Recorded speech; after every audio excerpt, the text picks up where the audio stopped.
Testing, testing, testing. 1, 2, 3. February 25th, 2020. Peralta Colleges Trustees meeting. This is an audio test for the closed captioning of the February 25th, 2020 Peralta Board meeting. This is only a test.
Madam President, we have a quorum. Thank you for that.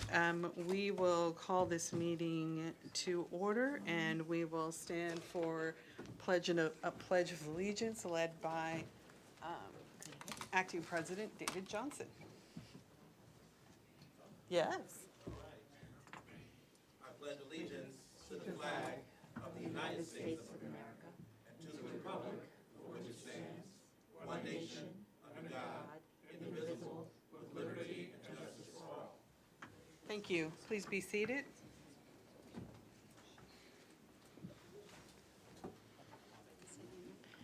Madam Vice President, do we have a report out from closed session? No action from closed session. Thank you for that. We'll move on to item 3.5, approval of the agenda. Do I have a motion? So moved. It's been moved and second by Trustee Weinstein, and we will do roll call. Thank you. Madam President, Yes. I'd like to move to action. Item 5.1, it's a monthly contract report, independent contractors report. Item 9.1, which is the PFT contract, and then 9.3, which is personnel items. Okay, so we also have a readout on agenda item 6.3. Thank you. Madam President, agenda item 6.3 has been moved to the action calendar, and under agenda item 9.3, consider approval of personnel services. Under number 2, administrative reappointment for the district office. The position for Rebecca Del Toro should be listed as Director of Payroll Services. Thank you for that. We'll go ahead and, can I just read them out loud, or can you read them back, Madam Clerk, what has been moved to action? Madam President, for action, 9.1, 9.3, and 6.3, all three of those have been moved to the action calendar. And I heard I heard 6.5. Trustee Gonzalez-Wynn, no? Yes? Item 5.1, 9.1, and 9.3. 5.1, 9.1. 9.1, And 9.3. and 9.3 have all been noted. Thank you. It was 5.1 I was missing. Thank you. We can now do roll call. Oh, Chancellor. Yes, Madam President, on item 9.3, I wanted to identify an edit that was made that added at the, hold on one second, at the location of the district. Which one, where is it? Can you point it to me, please, Brenda?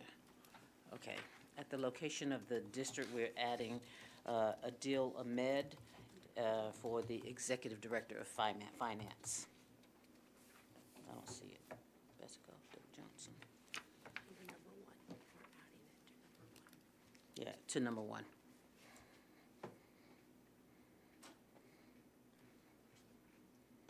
Thank you for that. We'll go ahead and take roll call. Student Trustee Stanley? Yes. Student Trustee Contreras? Yes. Trustee Withrow? Yes. Trustee Gonzalez-Yuen? Yes. Trustee Weinstein? Yes. Trustee Napoli Abella-Reese? Yes. Trustee Bonilla? Yes. Thank you. And the last vote would be Trustee Handy? Yes. Thank you. Motion carries. Thank you. We'll move to item 3.6, approval of the minutes. May I have a motion? So moved. A second. Moved and second. Roll call, please. Student Trustee Stanley? Yes. Trustee Contreras? Yes. Trustee Withrow? Yes. Trustee Handy? Trustee Gonzalez-Yuen? Yes. Trustee Weinstein? Yes. Trustee Napoli Abella-Reese? Yes. Trustee Bonilla? Yes. Thank you. Motion carries. Thank you. We will move to item 3.7, Associated Student Government Reports. There they are. Thank you. Please come up to the podium. That's what we were forgetting. Good evening, Peralta. Good. My name is Obi Noel, and I'm the Vice President of Administration at Berkeley City College. So first, I'd like to start by thanking our president for all of her work with our campus life director, John Wynn, to help foster a cohesive community at Berkeley City College, as well as providing extracurricular activities. I'd also like to thank our Vice President of Instruction, Kuni Hay, for her contributions with Guided Pathway, which I've also helped contribute as well. And I'd like to thank Dr. Shears, the administration team, and all of our hardworking faculty and staff at Berkeley City College. So for this report, first off, the ASBCC and trustee elections are happening on Tuesday, the deadline to submit applications is Tuesday, March 3rd, 2020, and the Berkeley City College students will be voting on that in person or online April 21st, which is a Tuesday, and April 22nd, 2020. And be sure that John Wynn is doing everything in his power to get a successful representation from our students at Berkeley City College. So earlier in February, our Latinx club put on a event, Bailar Conmigo, and they hosted dance lessons and food from their culture and created an environment for students to connect at BCC. The Black Student Union also earlier in February, on February 12th, hosted an art showing for our students where we looked into cultural themes in African American art. And the Umoja learning community put on a Umoja Day last week, Wednesday, to promote resources and access to resources for the Umoja community and allies as well. Some of the projects I'm currently working on now at the district level involve the Distance Education Committee. And on this committee, we are doing a lot of work to make impactful recommendations to improve the online education experience for both students and teachers. So we really focus on both teacher and student needs.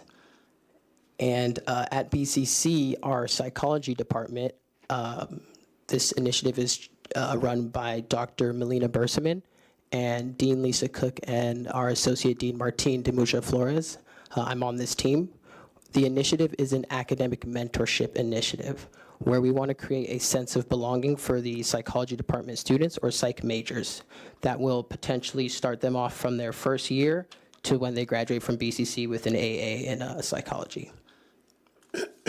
On the club side, in March, we are hoping to ASBCC to support the Women's Leadership Club, where they have a couple events, I believe two events a week throughout the Women's Leadership History Month.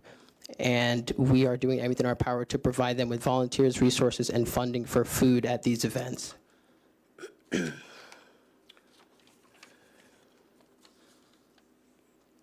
Oh, yes. And also at Berkeley City College, we are hoping to kick off a pledge to be more environmentally sustainable.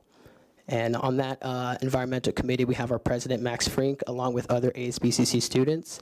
And our goal is to really spread awareness for where our environment is and how serious climate change is in our impacting us and the globe. Like, this is a worldwide problem, and BCC will step up and do our responsibility to have students pledge to act and do what they can to help our environment. And thank you for having me.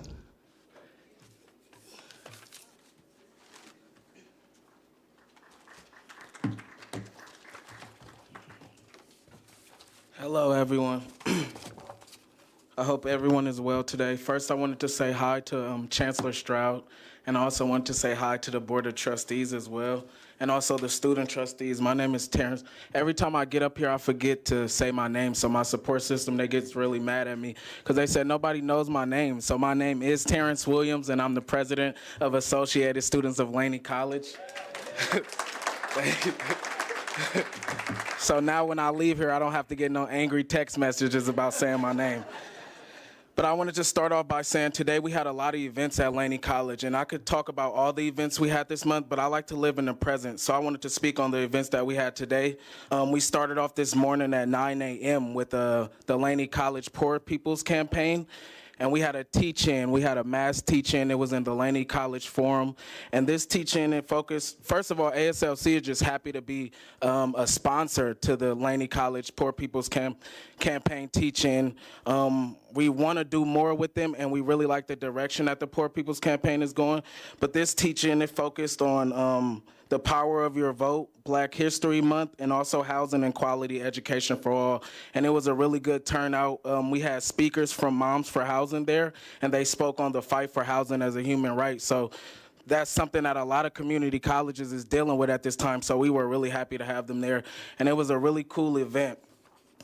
Also today we had the Black History Month celebration. As a part of that, we had the Lunch and Learn speaker series, and it was really, really cool. I wasn't able to make it, but a lot of students enjoyed themselves. It was a Lunch and Learn speaker series that featured Davey D. He's a Bay Area native. Also, he wears many hats. He's a radio DJ, journalist, educator, and activist. And we were happy to have him at Laney College, just dropping knowledge on all our students. He's a really, really cool dude and someone that I look up to, and I'm knowing that all our students were able to gain something from him. Like I said, he wears many different hats. So education, activism is all on his resume, and he was able to just spread different knowledge around the campus today. And that leads me to my next thing. I wanted to make sure before I leave here today that I send out an open invitation. We would love to see y'all at Laney College. It's nothing wrong with going up there and just chilling. On Thursday at 12 p.m. on Thursday, February 27th at 12 p.m., we are capping off our Black History Month celebration with the Black History Month celebration in our Laney College quad. So I would really love to see any trustees, student trustees, anybody that's involved in Peralta there, and we're just going to cap off our beautiful Black History Month celebration with that. And we're also proud of our partnership that we have with the Laney College Culinary Department, and they're going to be catering the whole event, and they're going to be serving soul food. So we're really, really happy, and it's going to be really good because, you know, we have a good culinary department. And what can you get? It's Can going you to be repeat on. the date? It's going to be on February 27th, Thursday, February 27th. This Thursday at 12 p.m. 12 p.m. We'll And be there. I'll make sure to have y'all, you know, skip the line a little bit under the table, but it's okay. Students understand. We know y'all important. Next on the list, I wanted to really talk about something that's near and dear to my heart since I was a student that suffered from housing insecurities and food insecurities. This Tuesday was our Laney College Fresh Produce Day, and we've done this before in the past. It was every first Tuesday of the month, I believe, but now we ramped it up to every Tuesday of the month. And I'm really happy that we did that in partnership with Rotary Club of Oakland, which we love, love, love on our campus, and also the Alameda County Community Food Bank. This is something that we've seen a big increase since we started doing this every Tuesday, and we're excited for the coming weeks. Today we had over 100 students get free fresh produce, and that's a rough number right there. I wasn't able to count up all the students, but that's a rough number right there, and we were really just excited to just see students getting free produce. We had everything from, I brought something just to show y'all, in case y'all hungry too. We had some tortilla chips. I was able to get a lot of stuff. Sometimes in this leadership role, you forget that you're a student as well. So I was like, let me get in this line too and give me some stuff. So I got some tortilla chips, if anybody feels welcome, doesn't matter. Apples, we have apples. We also have bread. Okay, no problem. We also have bread and milk, but you know the bread and milk goes fast, so I wasn't able to get any bread or milk. We also have fresh corn as well. So we have a lot of good things at our fresh produce giveaway. And like I said, we're excited. We're really excited for the future that we were able to make it every Tuesday now. That's Fred. That's my guy, so it's okay. I'm gonna wrap it up. I know I'm taking a lot, but I'm sorry. We had a lot of good things, and apples. I'm confused. Okay, it's all apples for everybody. It's no problem. Just kidding. Sharing is caring. I don't want to take up too much more of y'all time, but we just had a lot of things going on at Laney College, and I'm just excited, and I love my college, like I always say. But to cap it off, we're going to be doing free immigration legal services for Laney students and families as well. And this is something that we're going to be doing every first Tuesday of every month. And we're also going to be doing it every third Tuesday of every month. I don't know if y'all heard me, but every month we're going to be giving free immigration and legal services to Laney students. Yes, yes. We're really proud of that partnership as well. And like we say all the time, it just goes back to showing that everybody has a hand to play when it comes to California community colleges. We can't do this on our own. And I don't expect anyone to do this on our own, but with people like you all, our trustees, our student trustees, our chancellor, and community partnerships, we could really get a lot done. We really can. So we're going to be partnering with the East Bay Community Law Center, and they're going to be helping us offer free immigration legal services to Laney College students and also their families. So I'm really, really happy about that. And in closing, I wouldn't feel like myself if I didn't come up here and give a big shout out to Trustee Nikki. Trustee Nikki is a really, really good guy. I didn't know he wore many different hats as well. He's a great trustee, but he's also a great faculty member at De Anza as well. And we wanted to give him a special shout out for inviting Laney College to the California Campus Camp, this year's California Campus Camp. It was a really, really good California campus camp. Some of the best and brightest leaders from California was there, and we were able to learn a lot of things. And that was my first time actually being out of the city and being like in the mountains where I couldn't use my phone. So it was like cool because you kind of like get in tune with yourself. But he taught us so many leadership strategies, so much how to organize, and it just gave us all the confidence. We had Laney College Emoja team do a workshop on food and housing insecurities, and it was just good to just get a different side of things and just, we're all from California, but we're all facing different things, and in Oakland, that's really important. So we were able to kind of give that off to people in SoCal and other neighboring California cities and just connect with different people so that we can move forward. Like I said, we can't do this on our own, and if we're able to connect with all different campuses, I feel like we could push forward in our fight for affordable housing for community college students, health care, food, things like that. So, yeah, with that being said, thank you so much, Trustee Nikki. I really appreciate you, and Laney College appreciate you as well. Thank you all. Thank you so much.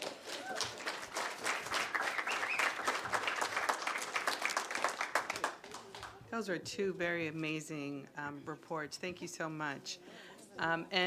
Chancellor, there's a request that some of these student events, as many as possible, that they be shared with the trustees, either via email or some way communicated to us so that we are apprised of all these different events.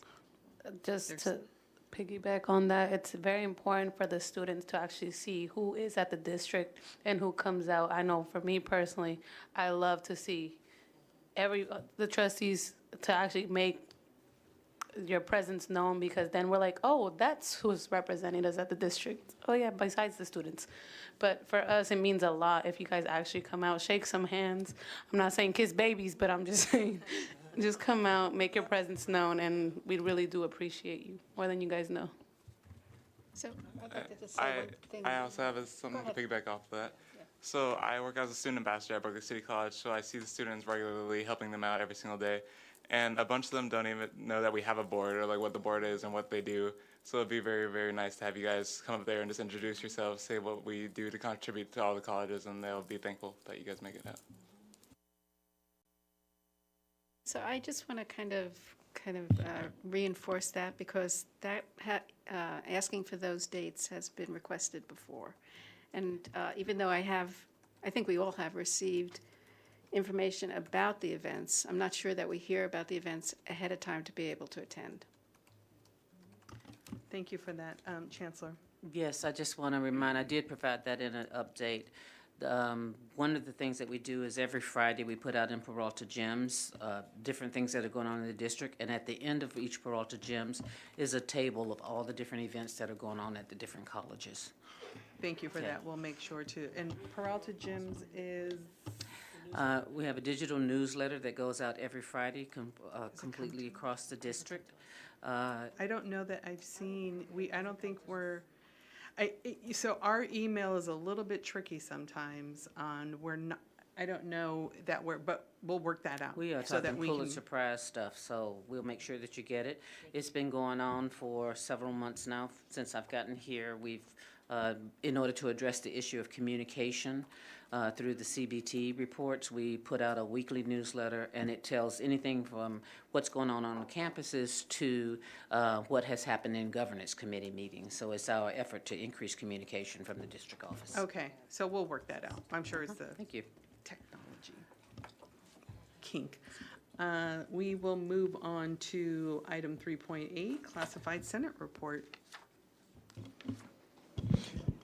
Good evening, President Bonilla, members of the Board of Trustees, Chancellor Stroud, presidents, and guests. Tonight we have two campus reports.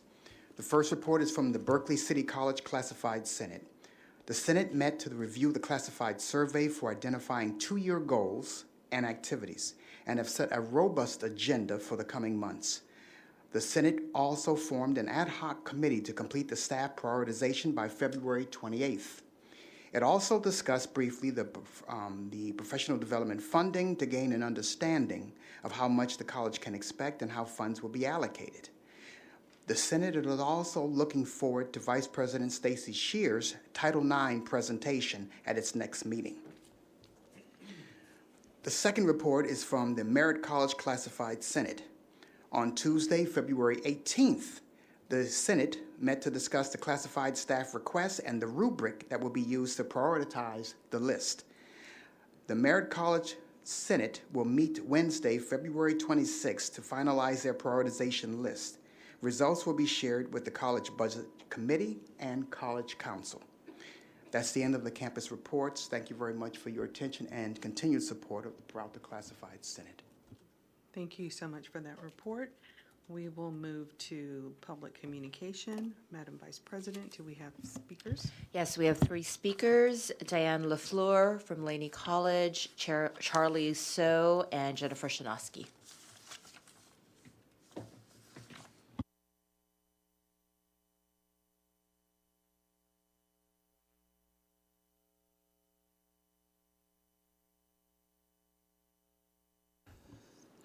Good evening. My name is Diana LaFleur. I'm a student presently at Laney College. Today we had a workshop in our forum on the People's Campaign, and they talked about two things that really concerned me. This fall, 2020, we will be dropping 625 classes at Laney, and I would like to know, with all the funding and the money that you have, why is this going down? Also, they spoke about part-time professors at Laney College that are living under the poverty level. Some are even living in their cars, and I don't understand why this is going on. Peralta Community College District is a moneyed district, and I would like to know what are the explanations for this? Thank you.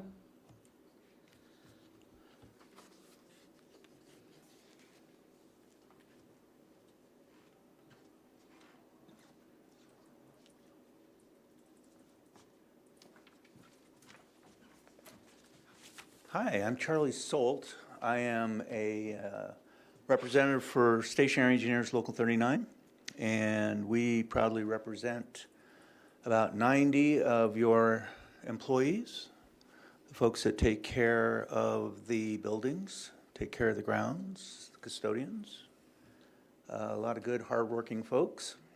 Show a lot of pride in the work that they do here. And we've been, even though there's been some contentious or difficult years with the district, we've been engaged with the district in negotiations for our membership, for your employees. And pleased to announce that with the help of the Chanel and the Human Resources Department, and working with her bargaining team and our bargaining team for long hours over several months, reached a tentative agreement for a 3-year contract. And that's going to come to your attention a little later in the program. I came here early, so I got to go back to Sacramento, and already a bad driver, so I don't need to add any more chaos on the highways.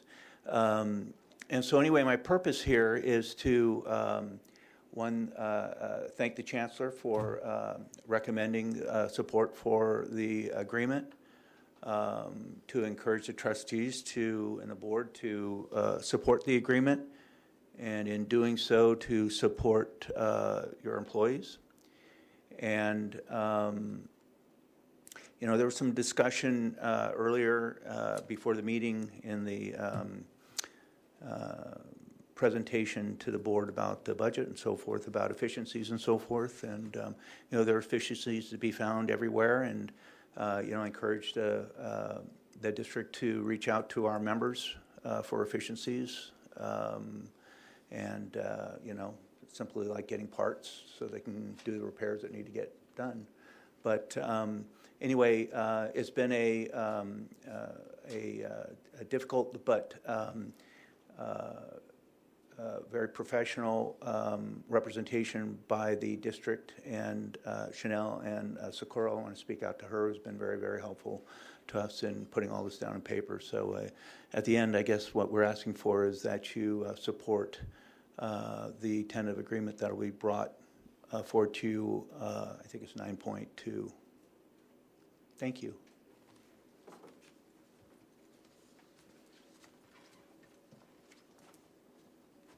Hi, good evening. Well, I'd like to echo many of the same sentiments. I want to thank Chancellor Stroud and the trustees for their commitment to supporting faculty and the students we serve by ensuring that we have a fair contract. I'd like to thank Vice Chancellor Whitaker and the entire district negotiating team for continuing to work with us. It was not always easy, but we made it work. I'd like to thank the hundreds of faculty who showed up and their days off, their nights off, sometimes traveling really far to stand up for what they believed was right, including better wages for all faculty and movement towards parity for our part-time faculty, which make up the majority of our faculty, the people teaching our students. We're really excited that our TA is, knock on wood, hopefully going to be a 3-year CBA. And we're really ready to move on and partner with the district on many of the challenges that are facing us all. I wanted to bring just a couple to light tonight. Last week, PFT members went to Sacramento to testify about Calbright. So there was a hearing about Calbright, and some really great questions were posed about why it's a necessary college that exists in our backyard with many of the same programs that we offer and other California community colleges offer. So I'd like to really encourage the trustees and the administration and everyone else to write to our state legislature and ensure that Calbright be removed from the budget at the very least, and hopefully removed from Ed Code altogether. It's redundant and takes money away from the students that we have and we are already serving.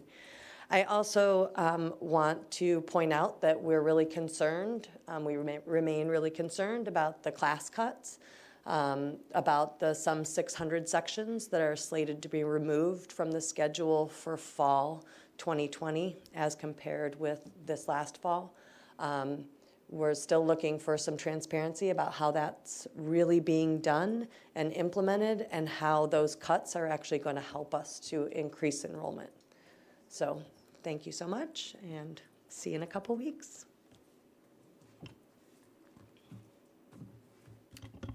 Madam President, that marks the end of our public communications.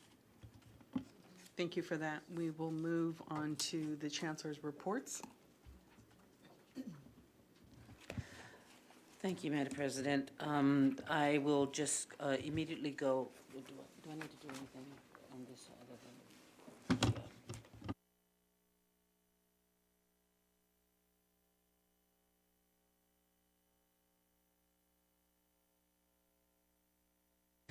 than? Thank you, Madam President. The first thing I'll do is that we have, is the 40th anniversary of PCTV, and we have just about a 3-minute item to show you.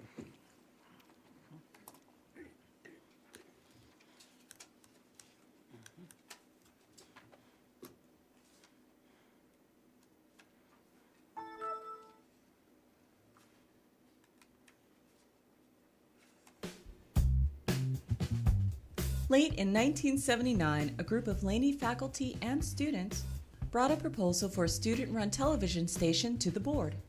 Initially skeptical, the board members saw the students' passion and professionalism and eventually approved a 2-year trial. The new TV station would provide information about the Peralta Colleges to the public, recruit students, offer telecourses for credit, and foster local community origination of TV programs while serving as a lab for media students. Student employees and volunteers modeled the station operations and management after those of a broadcast station. The Media Communications Department and PCTV had a close relationship. Peralta Colleges Television is unique in the country because it was the first higher education access channel to be operated and managed by communication students. The department and PCTV work so much together, it's absolutely amazing.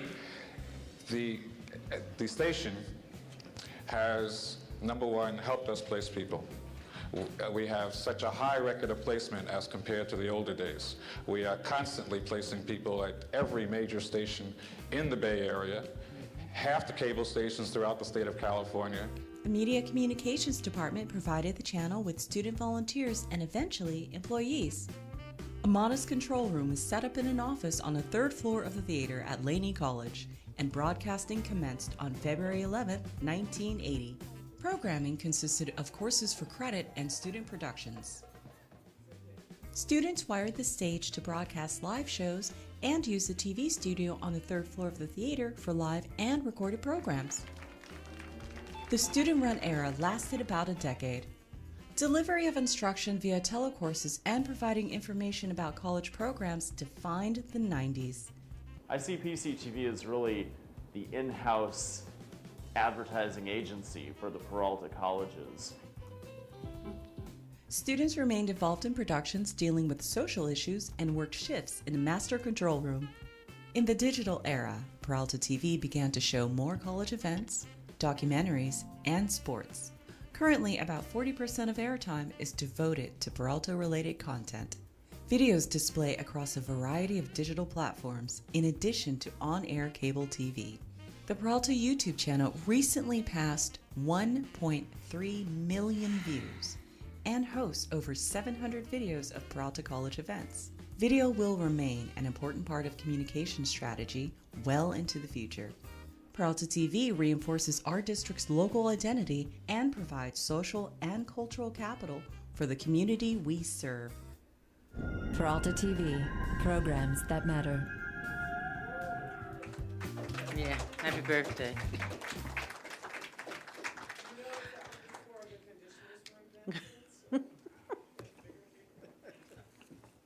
Yeah, so happy birthday, PCTV.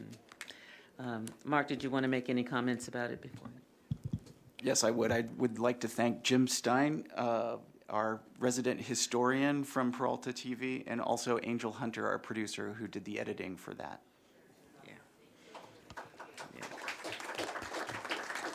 I need to know if any of those brunette-haired people in the video were Jim. All right. Next, I'd like to immediately go to the colleges. If I can turn it over to the colleges and have Dr. Cooney Hay speak on behalf of Dr. Budd, who is away because of a family emergency. Thank you. Good evening. I have 6 points that I wanted to share with you. Since Obi did an amazing job talking about the students and then the events, that I'm just going to skip that, and I would like to share with you what's been going on at the college. So thank you to Dr. Shears and Associate Dean De Mucha Flores. They have led the process to submit the HSI grant for BCC. So that went in last week, and then we're hoping to have a good result from that. Secondly, Chicana Latina Foundation hosted last week a scholarship and mentorship workshop at BCC Transfer and Career Center. The first time ever, and it was a first time ever event, and it was packed with students. So, and then including males who were looking for an opportunities, background information, and then the the Chicana Latina Foundation is a nonprofit organization that promotes professional and leadership development for Latinas. And but then the Latino male counterparts were also in support for the event, and then they were present. And then as the fastest growing population in California, Latinas are the future, and a young, multicultural, and an entrepreneurial Latina leadership group was gathered, and then they were looking to set goals for the 2030. So that was a wonderful event. Also, BCC and BUSD, City of Berkeley College, and then a Career Week will be starting on March the 9th. And then BCC will be partnering with the Citywide College and Career Week to raise awareness of the multiple pathways to careers and college. So activities include a college swag day, and then also community college fair by Berkeley High School, family information night at Longfellow Middle School as well. And this weekend, our multimedia arts program shined again. At BCC last week, we hosted the Bay Area International Children's Film Festival. And then our Art students participated in an annual partnership with filmmakers from Pixar and Disney and Chabot Science Center.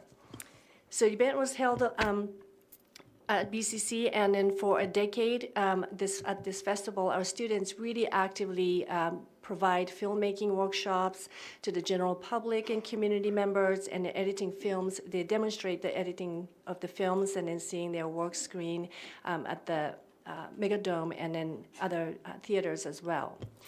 So during the festival, our students also employed the multimedia skills in to interview filmmakers from around the world. And this time, we were able to welcome Ben Zeitlin. He's the director of The Beast of the Southern Wild. I'm not sure if you've seen that, but then that was nominated for 4 Oscar nominations. So they're doing a really great job being, partnershiping with the East Bay communities and also Pixar and Disney. So students are really doing a work-based learning at its core. Finally, last Thursday, the group of Berkeley collaborators who have been working on the Berkeley's 2020 vision gathered at UC Berkeley Chancellor's office. And then the Chancellor, Dr. Carol Christ, hosted this meeting. And around the table were Mayor Jesse Aragon and in his team, former Mayor Tom Bates, Berkeley Unified School District Superintendent Dr. Brent Stevens, and then Berkeley Community Foundation, Berkeley Public School Foundation, and UC Berkeley Community Relations and Engagement team. So at BCC, we have been working with this Vision 2020 for City of Berkeley with the K through 14 partners and then also foundation members. And now that it is it is now 2020, and then the group is regrouping to ensure that educational equity is met, and especially focusing on reducing the equity gap or eliminating the equity gap amongst African American and Latino students. So we just started the conversation around the table about recommitting to the 2030 vision for Berkeley community. And finally, I will be going to Moreno Valley College next week to do the accreditation visit, and this is really to gain some experiences in this new standard so that we can learn the behind-the-scene things, so that we can share with the 3 other colleges, and we can just make sure that our accreditation process, ISO process, is going to be a successful one for all colleges and then the district. So that concludes with my report. Well, good evening, trustees and colleagues and community members. I'm pleased to give a report for Laney College. First, I'd like to share that our Laney College Ethnic Studies instructor, Dana Grisby, has been chosen as a scholar in the Curriculum Development Program for the Fulbright Hayes Group Project abroad. She will have the opportunity to travel to South Africa with a team of educators for 5 weeks this summer. The focus of the project is transforming inequality and the examination of race, class, gender, health, and social justice movements in South Africa. This is a really exciting opportunity to share skills and best practices with educators, healthcare professionals, and activists in South Africa. And really the outcome will be a more diverse and innovative curriculum with an international scope here when she comes back to Laney College and the Peralta Community College District. So we're really pleased by this announcement. I wanted to share just a little interesting story. Last month, you guys, the trustees approved a long-term facilities agreement we've had with the Laney Flea Market, and it's been named the Laney Flea Market for over 30 years. I mean, it's quite an institution in the community, and while it's been an ancillary great partner for us for many years, I went to the Local Heroes event in my neighborhood, so I walked down to the elementary school in my neighborhood here in Oakland because Mark Razan, as I shared with you last boarding, was being honored as a local hero for District 4. But when I was sitting there, I was really heartened, quite frankly, by a woman who actually received the award. Her name is Laura Romo, and she's the owner of Romo's Cafe. And they had this big screen with pictures and then like a background of these individuals. And she actually got her start at the Laney Flea Market. Her name, she said, "My name is Laura Romo. I'm Mexican. I arrived in the United States at the age of 12. I am the youngest of 7 brothers. I started in the coffee business 10 years ago, selling coffee in the Laney Flea Market with a small space at 3 a.m. to prepare to open at 6 a.m. So I got an opportunity to put a coffee shop in at this address, 5395 Bancroft Avenue, Oakland, California, 94601. And at Romo's Cafe, we have meetings for the neighborhood and small businesses. I was delighted to know, again, right, the strength of the way we extend our goodwill and our service in support of this community. And that's a great cafe in District 4, so I hope you all will attend. And my last quick highlight is really, I had shared with the trustees that we were heartened to receive money from the Peralta Colleges Foundation and actually through Comcast to award housing, homeless and housing insecure scholarships for students. And so we did at the beginning of the year put out an application. And I want to tell you, frankly, that I do not believe this community really understands the sheer breadth and depth of the homeless and housing insecurity crisis in our communities and what these individuals look like, these human beings and what it means. And what I mean is to say I read over 22 applications in a very short period, we had a week turnaround, but the applications ranged from a individual whose wife died of cancer in his late 50s, could not pay bills, right? Could not actually pay the bills, became homeless, and actually is living in a van and came back to Laney College to get their future, to a single father who lives with multiple kids whose spouse was actually had to take, with dealing with drugs and other things and is actually living paycheck to paycheck trying to make it in the home, from, a young student who is dealing with homelessness as well. So we have this range of the faces of who it is, from formerly incarcerated students. So it's really, I gave you a little brief of the 6 students that we awarded just recently, but I thought it was important to highlight one student individually. Her name is Victoria Hughes. She's pursuing a degree at Laney College to transfer and receive the Master of Architecture Design with a focus on environmentally sustainable design. While Hughes is undecided as to where they want to transfer to, they have eyes on UC Berkeley and Cal Poly. Hughes currently lives in a 2005 Ford van with their 5-year-old cat Daisy. Hughes explains that it's especially challenging to do homework and study in their van in extreme temperatures due to poor insulation. This scholarship will help by providing the means to better insulate my van, as well as complete my solar system so that it can use a small space heater in the winter nights and a fan during the hot summers, says Hughes. By regulating the temperatures, they're able to sleep better, charge devices such as laptops and their phone, as well as prepare food safely, which in turn allows them to focus more on their studies. When talking about their goals for the future, Hughes says, I want to design durable buildings and structures, both commercial and residential, that will work with the local climate environment they are built in rather than competing with it. We are honored to have these students trust us and come to our college and our district community to be served. So it's my deep appreciation to them for being willing to share their stories, and to Comcast for recognizing the work that we need to do. $1,000 doesn't go a long way, but it certainly is something, and we could do more together. My thanks.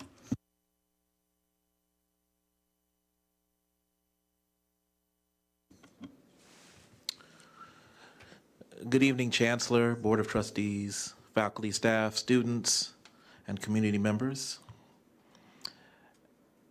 As Black History draws to a close, I had the opportunity to speak to our students this afternoon at an event hosted by Sankofa coordinator Tahita Anderson and Counselor Derek Ross.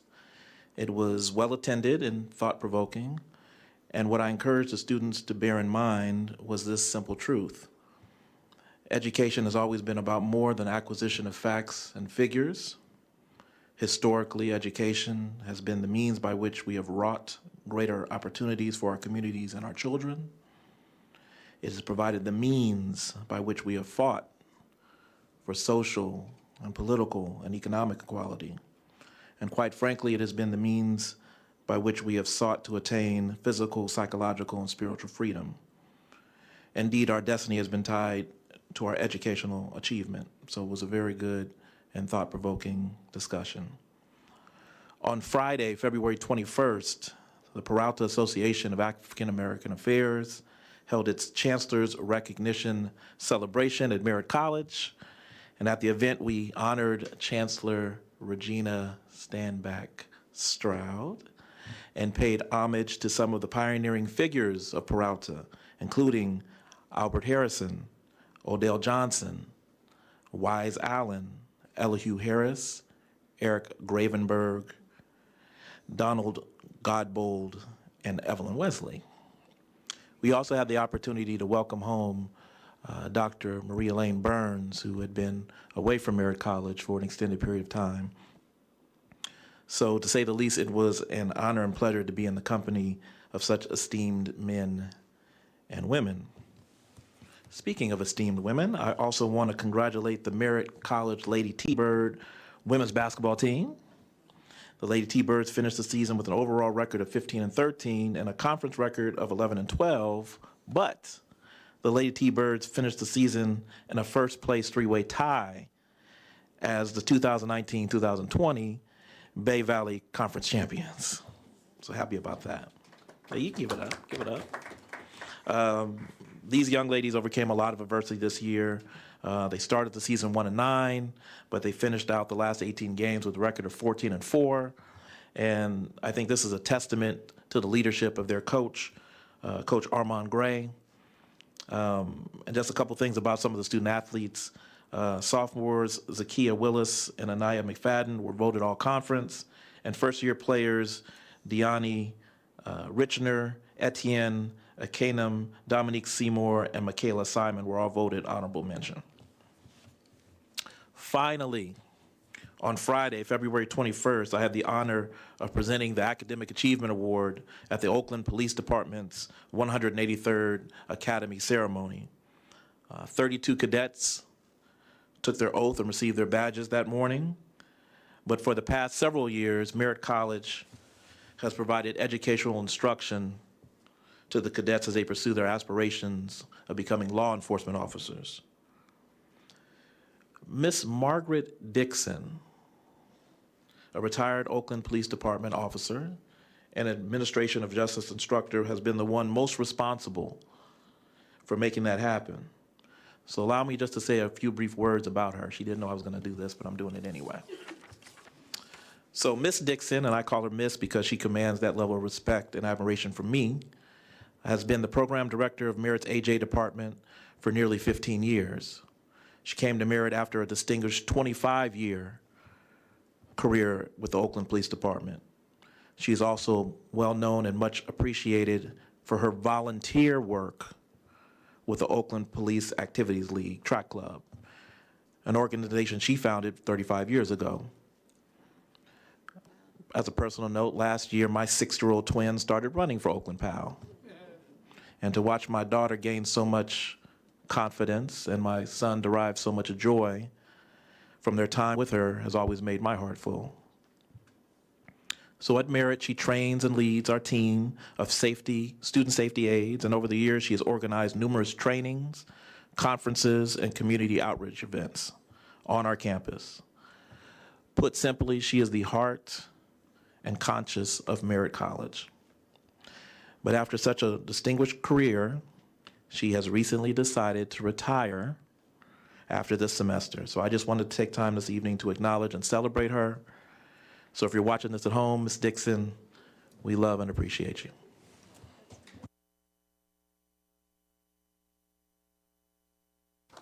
All right, greetings from the island. I'll have 2 items for you tonight. One is on the pathway of athletics and basketball in particular, but on the men's side, our men's team had a really great winning streak of 8 games ending our season, and we just got the news today from our athletic director, Linda Thompson, who's doing a wonderful job, that we have made the regional playoffs. So we have our first regional conference game tomorrow at COA, so we're the host, at 7 o'clock against our rivals across the bay, CSM Bulldogs. My former place as a faculty member, so it'll be great to see us squash the Bulldogs. And I'm sure we'll do great things. So our team has not made the playoffs probably in a decade. So it's a real turning point for our athletics team and our men's basketball team, who are doing a remarkable job this year. So we are so proud of them. And then the next item I wanted to give an example of, we talk a lot about community partnerships and how important community is, of course, here in Peralta. And I wanted to lift up a program that's been kind of brewing over the last couple of years, and just to give some insight on how hard work in planting seeds has good growth later on. And so about 2 years ago, out of our adult ed program, our Associate Dean, Parla Armstead, and the Transition Liaison Officer, Nicole Kelly, had started working with 2 community partners here in the Fruitvale area, Las Casas and the Spanish-speaking Citizens Foundation, to start offering non-credit ESOL courses, because we just started doing that curricular work. It's about 2 years ago, in fall of 2018, we offered our first non-credit ESOL at their locations, and we had about 62 students partake in those courses. And now this past fall, just a year later, we had 193 students.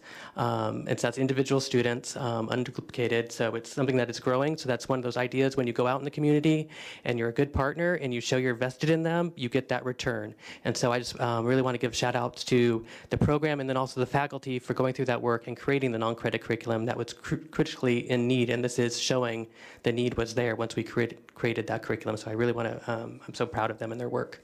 So that's it.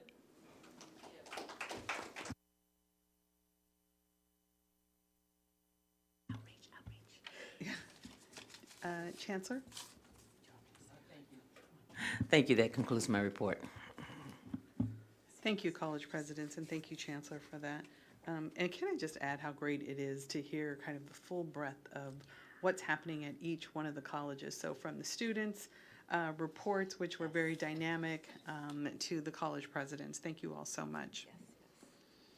We will move on to an informational item 4.1. This informational item is from a member of the public. The presenter is Mr. Marcus Crawley, president of the Alameda County Taxpayer Association. Please come forward. Thank you.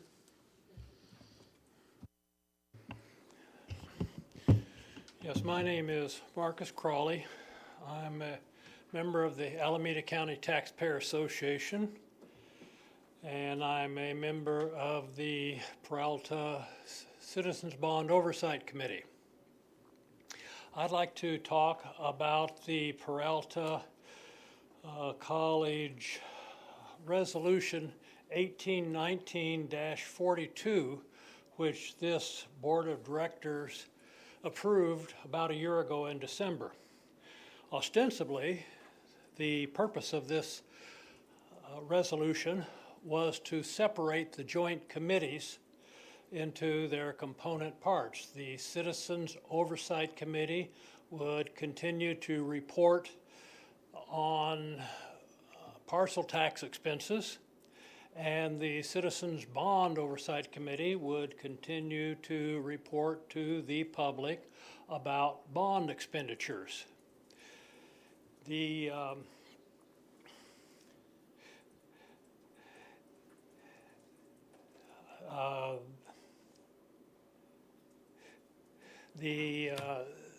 combined committees had a meeting a year ago in March in which this resolution was presented to them, and the agenda was presented to them by Mr. William Turnick and explained that they were going to be dividing the two committees into their separate functions. The minutes of that meeting indicates that the two committees would be moving on, and the members of the joint committee, their term of service would be ending, and presumably they would be moving on with the separate committees. But that assumption is wrong, because the way that this resolution was actually applied, it dismissed all the members of the committee and disbanded the Citizens Bond Oversight Committee without authority. We can tell from the records of the minutes and the agenda that the members of this joint committee had no clue that they were being dismissed. If we take a look at the minutes of the meeting, it simply says that they're going to be ending their joint committee term, and the committees, the separate committees, will be moving forward. And in the moving forward, the minutes state that there's going to be a next meeting scheduled for June the 6th, June the 4th. So the members would assume that they are still functioning and would be going to this next meeting. Well, the next meeting was canceled and was rescheduled for August the 27th. I attended that meeting on August 27th, and right here is a copy of the official agenda for that meeting. On the right-hand side, it lists the members of the committee. It also lists that the third agenda item will be for these members to approve the previous minutes of the March meeting.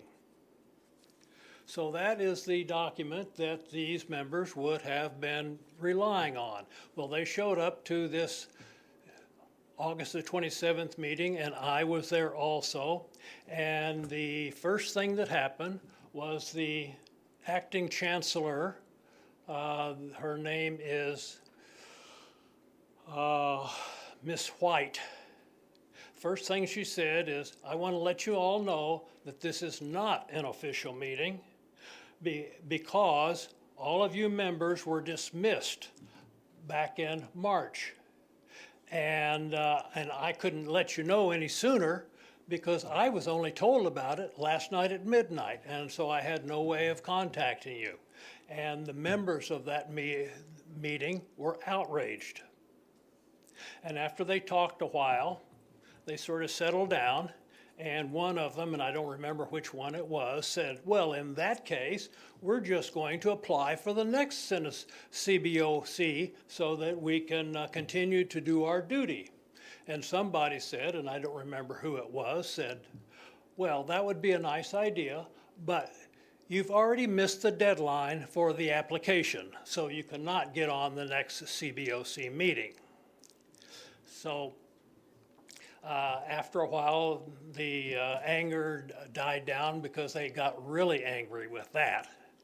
And everyone went their separate ways, and about a month later, this Board of Trustees selected the new members of the Citizens Bond Oversight Committee. I was one of them. And upon advice of council, divided the new members into two groups. It was explained that the two groups would provide continuity moving forward. But of course, the irony of that is that this resolution had just been applied to completely disrupt continuity. But the two groups were divided into two different groups, and one was going to have their term of office expire in a few months on February the 28th, in other words, in a few days from now. And the other one was going to expire a year later. At the inaugural meeting, which was 2 months later, on the 12th of December, I was there because my application was accepted, and I objected. I had two objections. One of my objections was that the Proposition 39 legislation requires a minimum of 2-year term of service for all members on a CBOC. And the other objection was that the CBOC, the previous CBOC, had been disbanded without authority because Proposition 39 legislation has no provision for disbanding a CBOC while there are still bond expenditures to be reported on to the public. Upon my objections, the Chancellor came and talked to you, and upon advice of council, this Board of Trustees extended the term of service for the new CBOC members by a year. So the group that had the short term of service, their term of service was extended from a few months to a year and a few months.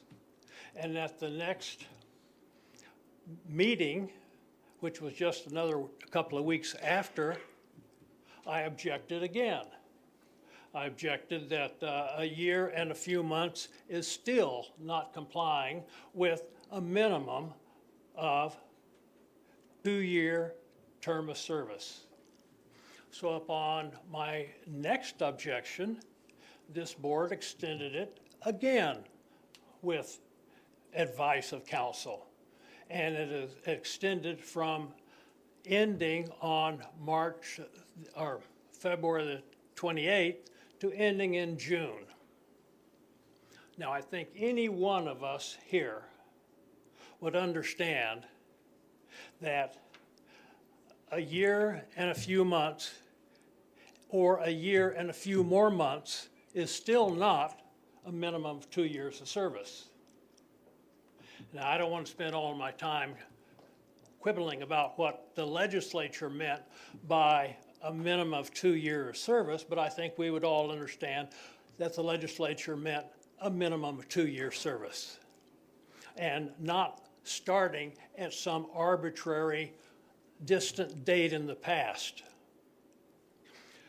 I also want to talk about the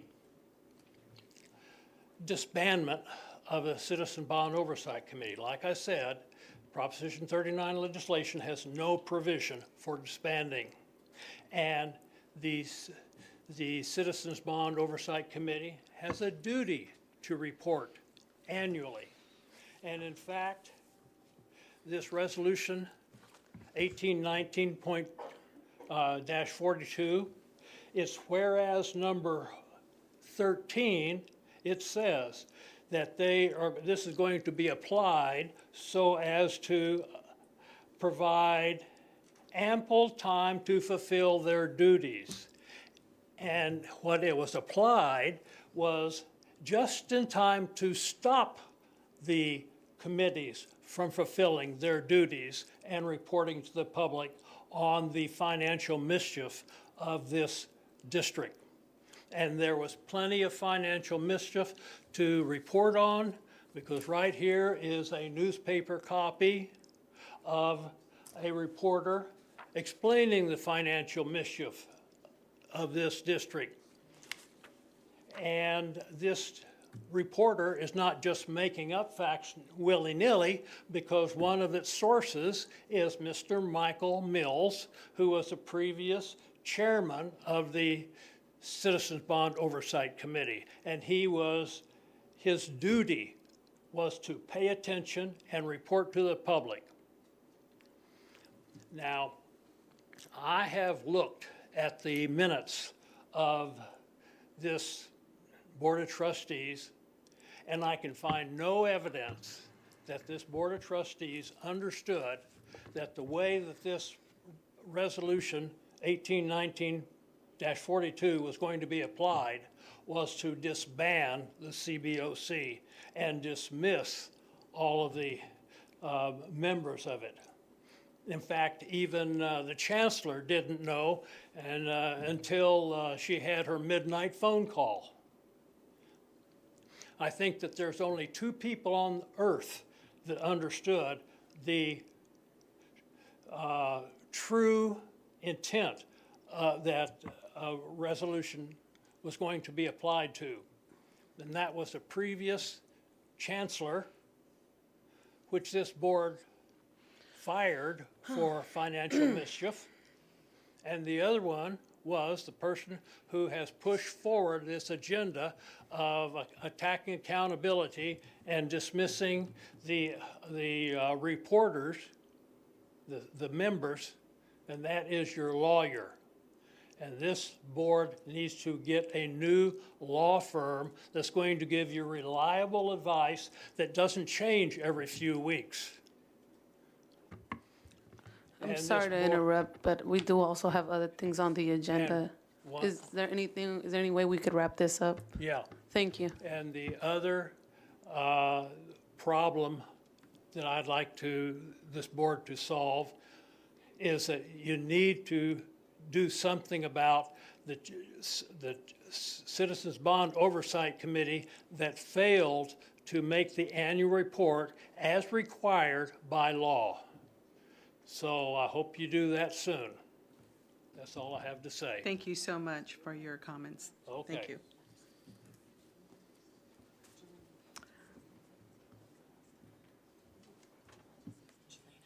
I would like to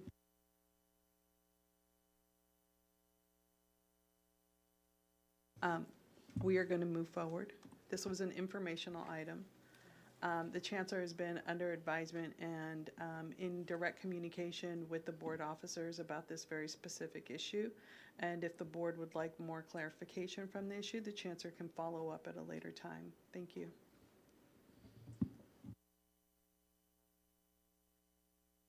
Move to item 5.1. I'm sorry, we're on consent calendar. No. We're on consent. Can I have a motion to approve? So moved. It's been approved and second by Trustee Handy. Trustee Withrow was the mover. And we can do roll call. Thank you. Student Trustee Stanley? Yes. Student Trustee Contreras? Yes. Trustee Withrow? Yes. Trustee Handy? Trustee Gonzalez C1? Yes. Trustee Weinstein? Trustee Napolia Bella Reese? And Trustee Bonilla? Yes. Thank you. Motion carries. Thank you. Madam President, Yes, Trustee Gonzalez. on the previous item, even though it is informational, it was properly agendized, and I think it is permissible for discussion of this item. So at the very least, I'd like the board members to have an opportunity to discuss that item. There were significant allegations made. So I'm going to remind the board that this item is under advisement with the Chancellor. The Chancellor has been working directly with bond counsel and the COC board. And again, if there is additional information that is required, I suggest that we ask the Chancellor to provide a written update to the board. So I would ask that, actually. We've had somebody come and make some pretty serious allegations, a guy who's served our community. I think, at the very least, this board has a responsibility to make sure that the board is informed of the legality of what we did and to get a report from the Chancellor. So if you're telling me, President Bonilla, that our Chancellor will be responding to the board and providing further information, then I will desist and move along, if I can be assured of such a thing. Thank you, Trustee. Yes, Thank you. definitely. Thank you. And we are on a roll call for consent. The motion carried. Thank you. We'll move to action, and let's go ahead and take 5.1. Move approval.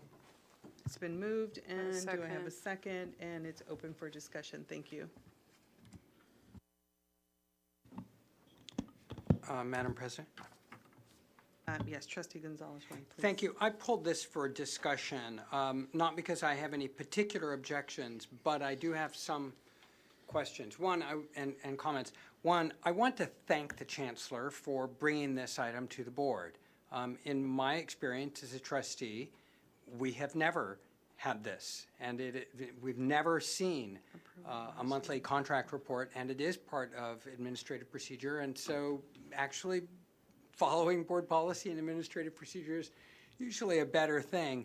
So thank you. It's a rather massive document, and it was actually kind of difficult to follow because you basically have a name, a line item, and a dollar amount. On some of the items, there were clickable URL links, but they took me to a website that I didn't have access to. So I wasn't able to dig in any further to actually see the substance of any of these contracts. And so that was a little bit of a challenge. And this is rather like the budget transfer reports and so forth, where it's not clear to the board what items are significant, what items are not significant. And if we're going to be doing fiduciary oversight, well, we should at least be able to kind of dig in underneath to take a look, trust with verification. And I'm wondering whether the administration has some method of highlighting particularly significant items or providing access to deliverables, et cetera. And in particular, what I note is this: even though these are being brought to us for ratification, we have board policies around conflict of interest. When independent contractor items have been brought to us before, usually the primary vendor was named by name. So if there's a business entity, you don't necessarily know who that business entity is. Various items, you'd see, who was the person, then you would know, I should recuse myself from this, I have a conflict, et cetera.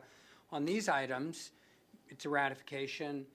There are many business entity names. I don't know what's beyond them, et cetera. So I'm raising, and I don't expect the administration to have an automatic solution here, but I'm raising an issue, a series of issues. One is, how do we understand what the significance of these independent contracts are?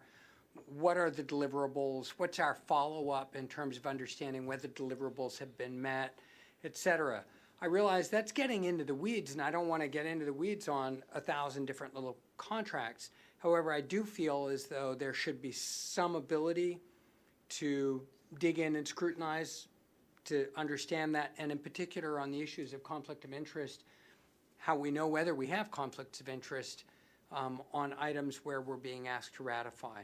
So I will leave that in your capable hands, Chancellor, and don't expect a response at this moment, but if you could come back to us with your insights as to how we might do our duties more responsibly, I would be appreciative. And again, I am most appreciative that this item is finally coming to the board after many years of not seeing many independent contracts that fell below the threshold for board approval. Thank you. Thank you for that, Trustee. And if there's no other questions, we'll go ahead and take roll call.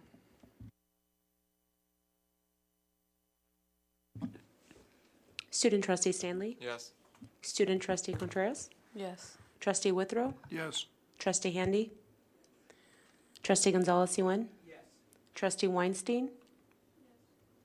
Trustee Napolia Bella Reese? Yes. Trustee Bonilla? Yes. Thank you. Motion carries. Thank you. We'll move to item 6.3. Chancellor.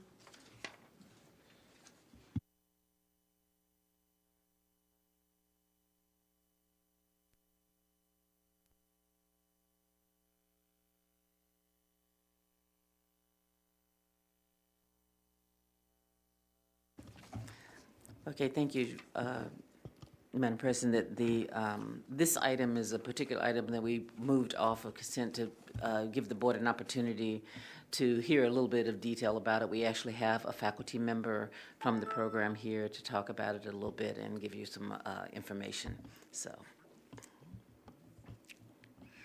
And she's in the middle of teaching, so she's going back and forth. Okay.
Good evening, trustees. We appreciate that you're looking at this item tonight to approve the partnership agreement between Laney College and East Bay Municipal District, East Bay MUD. I'm pleased, one, to just bring this partnership agreement forward after many years of hard work and getting the opportunity to celebrate with our first cohort. We're excited to share what's happening and what's going next. I want to give a shout out as well to Louis Quinlan, who is actually a faculty member in our machine technology program, who's had a long relationship with East Bay MUD and is actually one of the people who brought them to us to look at what I think is really an amazing opportunity to share with you a cross-disciplinary program that's directly serving our community in community with our partners.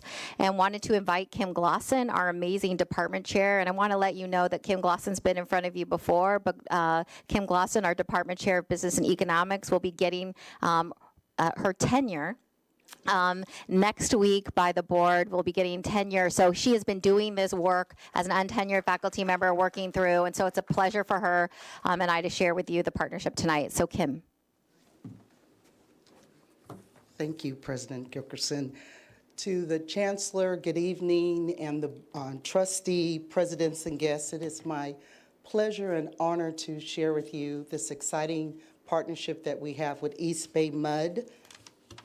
And as you see on the screen, there are some goals, but I'm just going to sort of talk to you briefly about the different goals. East Bay Mud, as President Gilkison shared, approached us and was interested in offering some classes for their students, for their employees who were interested in moving up and having additional opportunities. As a result, we came together, both construction management and the business department, and we created this cohort learning program.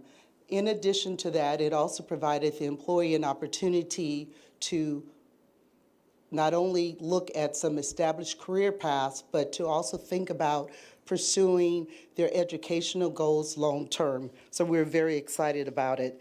In addition, and another goal that they talked about was it provided East Bay Mud an opportunity to diversify their applicant pool, and for Laney College, what it provided for us was an opportunity to establish a relationship. So if we needed a manager to come out and speak to our students, or if we needed a mentor, we had this opportunity to share back and forth. So it was really a win-win situation. The cohort program was set up with basically 30 to 35 students, and it's a 2-year certificate program where on Wednesday evenings, the employees, they'll come in actually on their facility or at their site, and we have a variety of classes for about 3 hours, and we're going through different types of instruction. So our classes include not only management, but supervision, construction management, and also communication. More importantly, for East Bay Mud, they're really committed to this project, and what I mean by that is they upfront pay for tuition for all of their students. They are investing in their, not their students, their employees. They're investing in their employees by paying for tuition, for all books, all course materials, and also offer an opportunity for students, for their employees. I keep saying students because I'm a teacher. They provide an opportunity for their employees to purchase a loan by offering $1,500 interest-free loan, which lets the employees know that they're really supporting this program. The other thing that they offer to their employees is an opportunity to partner with a mentor. And even though that's not on the slide, I think it's really important because each and every single student have an opportunity to be assigned to a mentor at a senior management level. So not only are they getting experience and education, they're also getting the opportunity to get exposed to the company and all the other future opportunities that's available.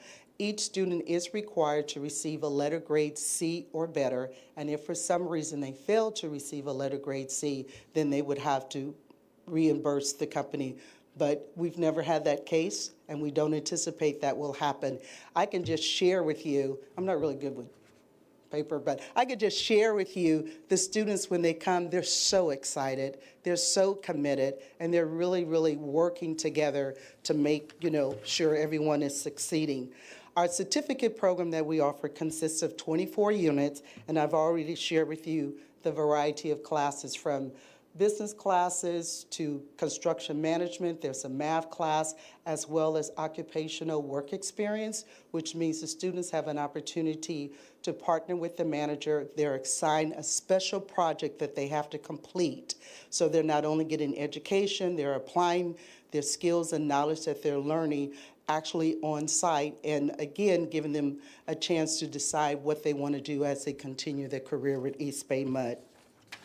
Highlights from our very first graduate class, we started out with 20 employees, and as a result of the graduating class, we've already had 2 that have been promoted into supervisory positions. We have 1 who was promoted within his department, and we've had 3 students who have, after completing the certificate program, actually enrolled in additional Laney courses. So as an instructor, and as well as we have a counselor who comes out, we make a point to make sure they're aware of all the opportunities in terms of their educational goals and how, with the educational goals, in addition to their established career path, they have an opportunity to succeed.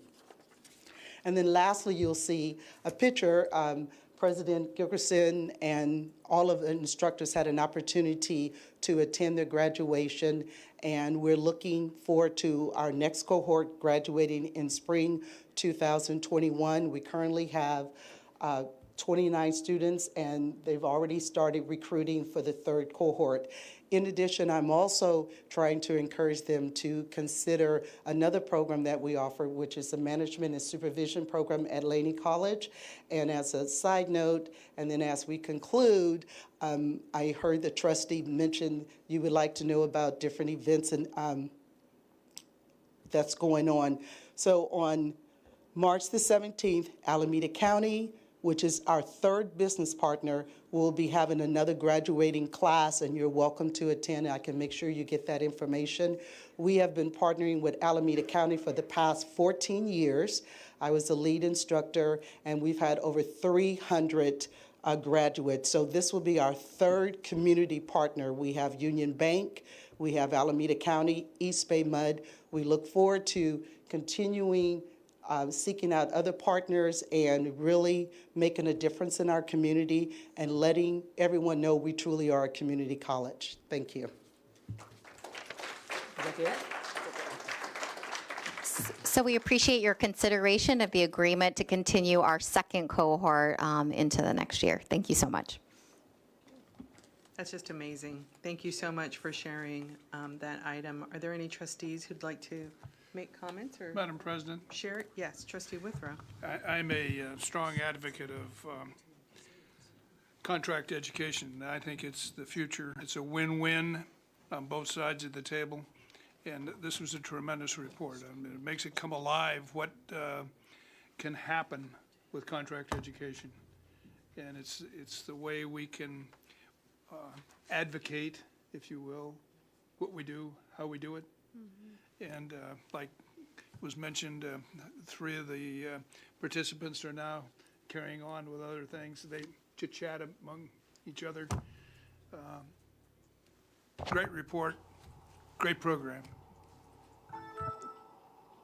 Thank you. Any other comments? Trustee Weinstein. Yeah, I just want to second Trustee Withrow. It is really exciting and uplifting to see that kind of a program.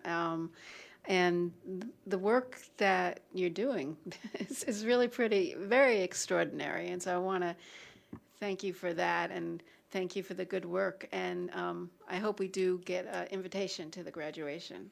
Really, really good. Thank you. Student Trustee Contreras. And also, even though they are employees, they also are students. So don't forget that. That's great. Thank you so much. We will move to items, that was 6.3.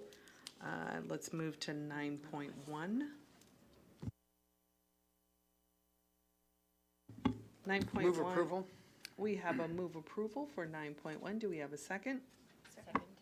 And we have a second by Trustee Reese. And the item is to consider approval of a 3-year contract, a tentative 6.3. Yeah. Oh, did we not vote on No, we didn't. Go back and vote on 6. We were so taken away I know. by the presentation. Move approval of 6.3 then.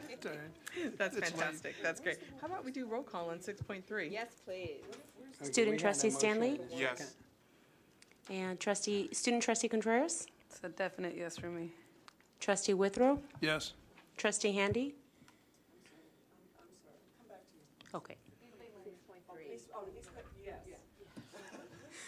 Trustee Gonzalez-Yuen? Yes. Trustee Weinstein? Yes. Trustee Napoli-Bellarice? Absolutely. And Trustee Bonilla? Yes. Thank you. Motion carries.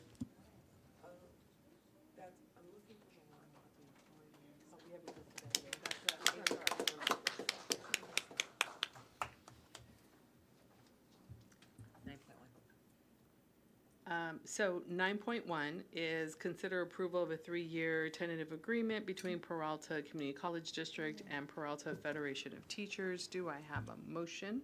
I think we already have that. We do. And we have a second? Yes. Thank you all so much for this help. And we can do roll call. Discussion? Oh, how about discussion? Sure. Thank you. That was why I. Something's wrong with We're getting a little Hold disoriented. on. Right. I just So heard about this. I don't think this item is going to be, is controversial at this point. And I just wanted to, we've been working on this as a board and as the administration and as faculty for months and months and months, maybe a year. And so I didn't want it to go unremarked that a lot of blood, sweat, and tears went into this one. And I think that the contract that we have here is one that demonstrates that when we work together, we actually get a really good result. I think this is a contract that not only provides a cost of living increase, but also makes a significant down payment in the direction of part-time parity. I don't think I need to say anything more about the value of part-time parity than just noting that we are making a significant down payment in that direction. And that is really something that I think as a district we can and should be proud of. It's something as a board that we advanced as a significant goal that the board thought was important. And that we've reached this milestone is really incredible. So I think we have more work to do here. I don't think we've gotten all the way to parity. And I don't think anybody's satisfied with the status of any of the pay of anybody in this district. But I think that here we've done something really that we can all be proud of. And so I want to thank everybody. And in particular, I want to thank the Peralta Federation of Teachers that worked really hard to make sure that we continued to pay attention to this issue month after month after month by doing turnout among their members and allies. Thank you. Thank you, Trustee. Any other comments? Trustee Weinstein. Yeah, I'm just thrilled, really, that this is settled. And again, I do think it's a great beginning. And I want to appreciate everybody who worked on this. And, you know, certainly the faculty who came out during their nights when it's a hardship for them. But it was, we heard what you had to say, and we are most definitely trying to do the best we can, and we hope to do better as time goes on. So thank you very much.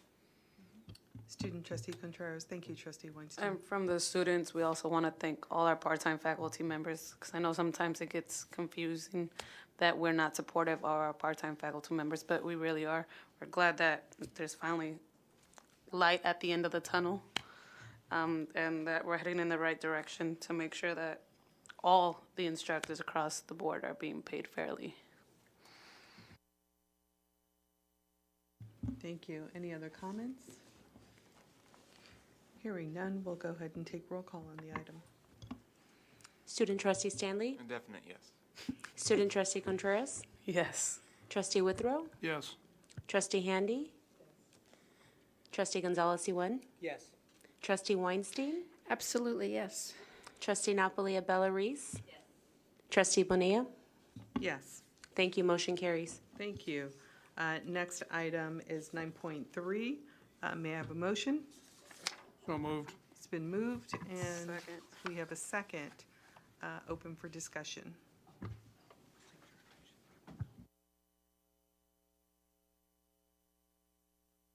The item was pulled by? 9.3? 9.3? I pulled this. Do we have a motion in a second? Yes, we do. Okay. So I would like to ask that we separate out this item. As I think as this board and administration knows, in the past, we had not been approving the staff and faculty contracts in public. And for that, I want to thank the Chancellor for bringing that to our attention and making that happen. I think that is a significant improvement. However, bringing all of the administrative contracts into the public makes it very difficult to actually have significant discussion. And in this case, we are renewing contracts on the promise that all of these administrators have been actually evaluated and that their evaluations have been positive, and the board has not had an opportunity to actually query, make this inquiry. In the past, in closed session, we've had an opportunity to see a chart, walk through it, understand, in fact, what was happening in the administration. And by and large, we largely deferred to the administration. But there was an opportunity to ask questions and have them answered in a way that is completely inappropriate in a public setting. So I would ask at the very least that we separate out the administrative hires from the other hires in this, and so would move to amend this item to take this in 2 votes, with the administrative hires being done separately from the others. So that is my motion to amend this item.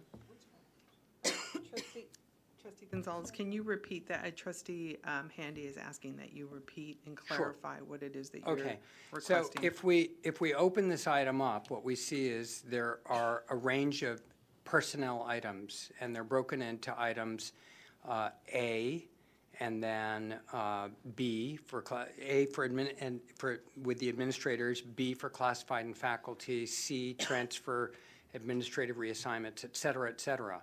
And what I would ask is that item A be separated from the others, and that we take a separate vote on item A, which is the administrators, and then we deal with the balance of this item. So that is my motion, that we separate item A off from the rest of the items. Have a separate vote on item A, which is all the administrative hires and reassignments, and then item B, et cetera, get dealt with as a group. And so I would ask for a second. Thank you. Madam President, Trustee Withrow. it's not clear to me what we gain by doing this. I don't know what the, Okay. So the issue right now, Trustee Withrow, is you have an amendment to the item that made by Trustee Withrow to pull, I get it, that to pull, Trustee Nikki, to pull Section A. It's been second. I can come back to your question after we resolve this motion. So there's a second. Do you need discussion on this item? No. Yeah. Trustee, that was clarification. So, so we're separating the sections and we're voting on each separate section with the A away from B and C. With A Yes. away from everything else. So we will have a vote on A, and then we will have a vote on everything else. Yeah. Trustee So- Withrow. Oh, go ahead. I'm sorry, Trustee Weinstein. So I guess I don't know if it's appropriate right here, but I do want to ask the question. So we get a list of faculty as well as, not faculty, of administrators, staff, et cetera. We don't have it. I mean, we don't have any information about these people. The You're talking about evaluations. You have, right. It is, Chancellor, can you help us out? Is it assumed that evaluations are current for each one of the individuals that are listed on items A, B, and C? It could be assumed that the supervising managers of these are recommending to me as the chancellor that the contracts are renewed, and that I as the chancellor are recommending to you that the contracts are renewed. You won't get the information around their performances and their evaluations. It's not appropriate. It's not in your area of purview. That's part of the operations of the district. So what we put on public is what is part of the public information for public employees. So that's here. That's what the reason you don't have this on a close is because we are not discussing personnel issues in terms of evaluations and those types of things. We're only discussing things that are available to the public. So anybody in the public can go in and look at my salary, my position title, who's the person in it, et cetera. So those are things that are typically part of a public agenda when you do the public's business in public. But if we were talking specifically about the performance of an individual, then that would be something in closed session. What you have from me here is a recommendation that this be the administrative staff. Thank you for that. Trustee Gonzalez? As much as I would love to take the word of the administration on this question, for more than a decade, I have seen a very mixed record from previous administrations on this very question, on whether evaluations had been done.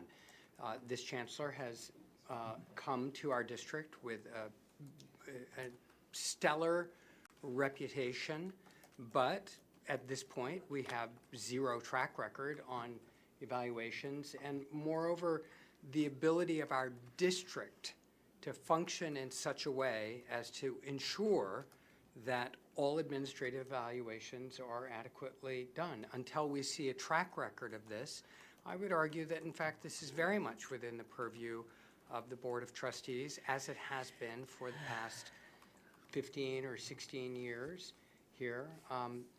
But I'm not asking that my fellow trustees vote against this. I simply am going to, and if we continue to have these items put together, then I will vote against all of them, and I would rather not vote against the balance of the agenda. So that is my position. If we could separate these routinely, I would be much more comfortable. Thank you, Trustee Gonzalez. Trustee Handy. My concerns are a little different. I don't see what we gain from separating them if we still don't have the opportunity to have questions answered about performance or anything like that. I understand that it's separated out, but when I see some names on here, again, my question is, have they had evaluations? Because this is something we were striving to, but we weren't there yet. And if that person has had their evaluation, positive evaluation, I don't need to know the content. If they've had their positive evaluation, and that's fine. My biggest concern is those who have not had an evaluation, and then we end up, if they continue not to perform, having to buy out the contract. That becomes a fiduciary issue for me. I'm not comfortable with not being able to have discussions in closed session, not into more detail, but about any concerns or whatever, because this is not something we want to do out here. And I'm not asking that we have more information. I'm just asking that I would feel more comfortable if we didn't feel blindsided about something that we wanted to speak about, but we can't speak about personnel issues. And then if we have the answer, then we're okay with it. But right now, I feel like I'm in a position to support some things blindly that I still have some issues with. And I don't like taking issues that I can't resolve. I'm hoping that 1 year from now, it's going to be very, very different, because you are moving forward and getting all of these things done. But, some people said they haven't had evaluation 4 or 5 years, even though this is something that the board has pushed for. Not saying good or bad, it just hasn't been done. And then we end up with the other piece of challenges that we have to buy out to remove them. Thank you. Thank you. Trustee Withrow. I have a different focus on it. The hiring authority for everybody below the level of chancellor is the chancellor. The chancellor is the hiring authority. We hire the chancellor, she hires everybody else. And the only reason that they, as I understand it, given what I've looked into in terms of background on this, it's coming before the board for financial reasons. We're committing to pay the salary for a dean of liberal arts. We're committing to pay the salary and other expenses of the dean of allied health, et cetera, right on down the line. It's a financial kind of an issue, number one. Number two, we represent the public, and when things come before this body, it's not just for the 9 trustees that are sitting up here. It's to be transparent with the community so that they can see what's going on, okay? I really don't see the difference between voting for those in the administrative or those in the non-administrative areas. Again, it's a financial issue. If somebody has heartburn with paying for an Associate Dean of Educational Success, I guess they could raise that issue and say, why do we need that role? But even that is the role of the Chancellor to determine in coordination with the college presidents. It's not this board. We're not a hiring authority. Thank you for that, Trustee Withrow. So we have a motion on the floor where Section A under item 9.3 has been removed for a separate vote. And we're going to take roll call on whether or not we are going to accept that amendment. So we will go ahead and take roll call on that. Thank you. I'm sorry, I would like, I'd like to understand this a little bit more. We have trustee with Gonzalez-Ewan's motion, and what's the addendum? That's the amendment to the item, is to separate Oh, that's the Section amendment. A. So we're just voting on separating the A. Okay, and then Then we will whatever vote yeah, on the next one. separately, yes. Roll call. Student Trustee Stanley? Yes. Student Trustee Contreras? No. Trustee Withrow? No. Trustee Handy? Trustee Gonzalez-Yuan? Yes. Trustee Weinstein? Yeah. Trustee Napolia Bella-Reese? Yes. Trustee Bonilla? Yes. Thank you, motion carries.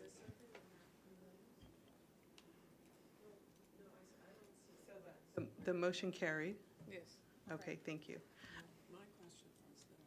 So, Madam President, do you need a motion for the first part? If so, I move that we approve the administrative.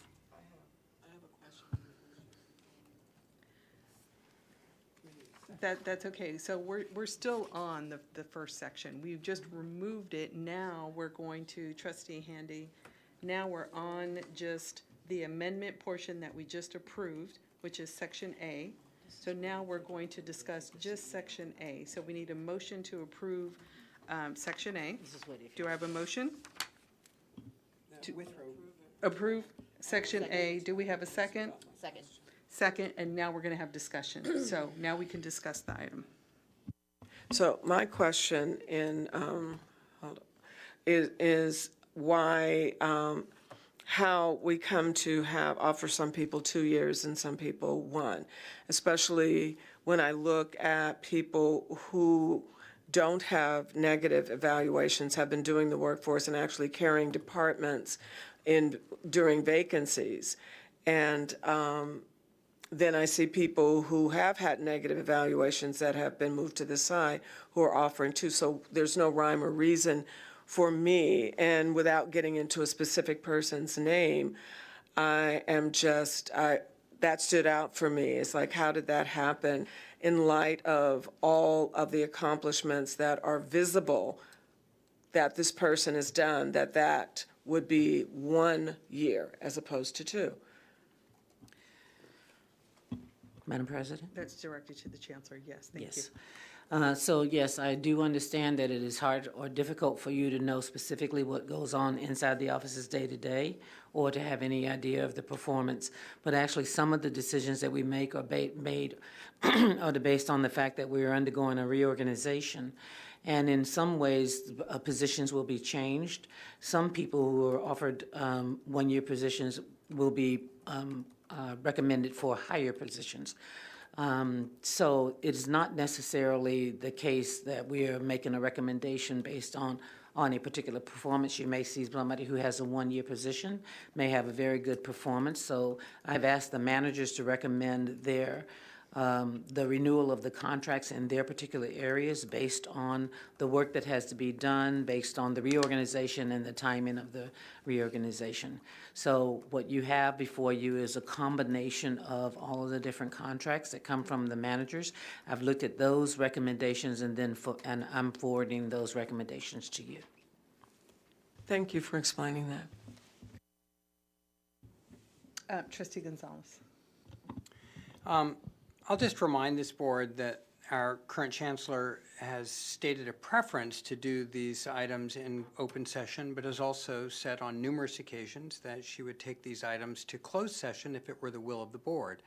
So if we have these kinds of questions, it is within our power as a board to have a more detailed discussion that can be had more nuanced, in a more nuanced way, in closed session without opening us up to the embarrassment of the district or individual employees or legal liability. And I would urge our officers to poll the board on this question and follow the will of the board on this matter. If I am in the minority, so be it. But I would encourage us to take these items back to closed session. Thank you. Thank you. Any other comments? Trustee Weinstein. Well, I do think it makes sense to go back to closed session, because if we can't really have a discussion with it in public session, because it is personnel,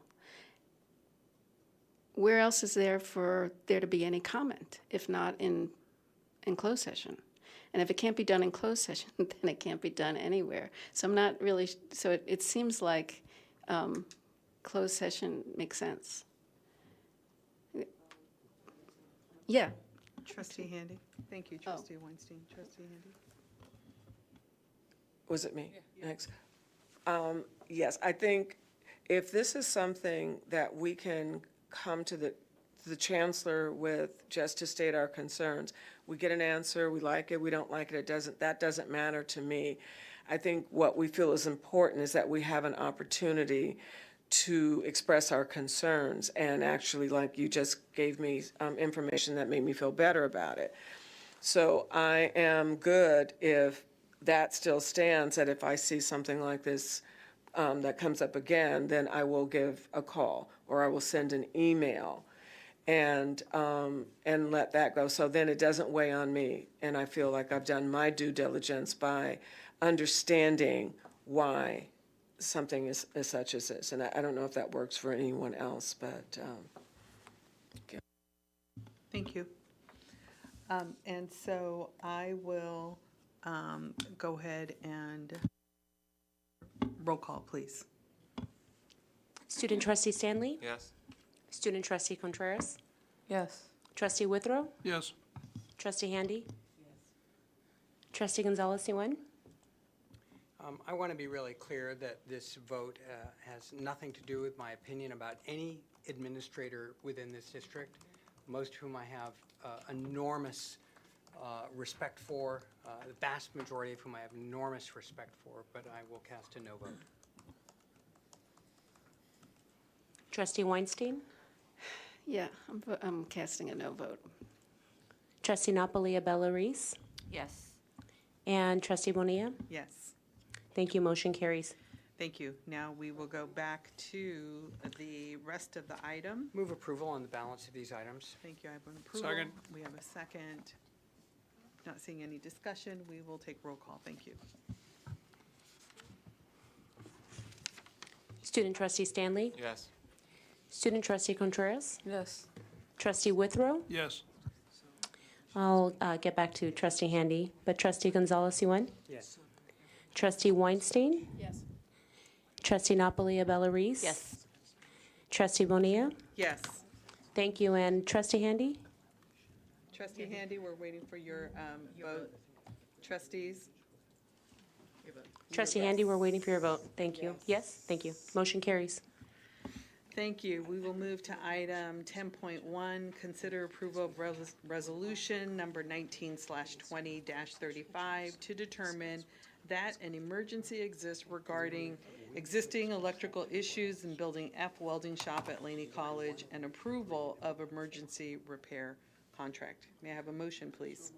It's been moved Second. and second. Discussion? Trustee Withrow? No. Do you have, okay, you can turn off your mic, please. Any other discussion on this item? Do we all know what we're discussing? Yes. This is item 10.1. It's 10.1. This is item 10.1. The emergency. I will give you a few seconds to read the item. and let me know if you have any questions.